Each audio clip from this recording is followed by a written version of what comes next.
નમસ્કાર, હું રાજ. આપ જોઈ રહ્યા છો સ્પાર્ક ટુડે ન્યૂઝ. વડોદરાની GSFC યુનિવર્સિટી ખાતે વાઇબ્રન્ટ ગુજરાત પ્રાદેશિક પરિષદ અંતર્ગત ગુજરાતને આંતરદેશીય મત્સ્ય ઉદ્યોગના પાવર હાઉસમાં પરિવર્તિત કરવું વિષય પર મહત્વપૂર્ણ સેમિનાર યોજાયો હતો.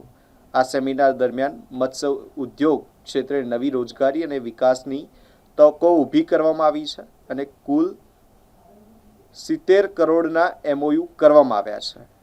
આ કરારો હેઠળ ભરૂચ અને નવસારી જિલ્લામાં ઝીંગા તળાવ અને આધુનિક એક્વાકલ્ચર પ્રોજેક્ટ્સ વિકસાવવામાં આવશે.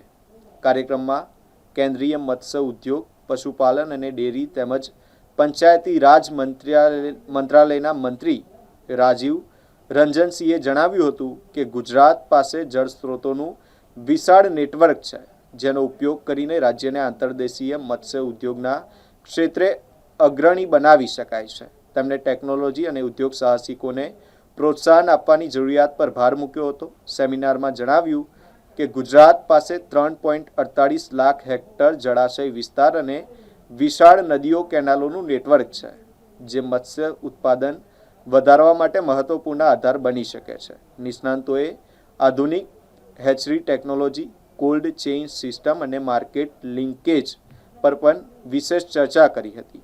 આ સેમિનાર બિઝનેસ, ટેકનોલોજી અને સસ્ટેનેબલ ફિશરીઝ ડેવલપમેન્ટ માટે મહત્વપૂર્ણ પ્લેટફોર્મ તરીકે જોવામાં આવી રહ્યો છે.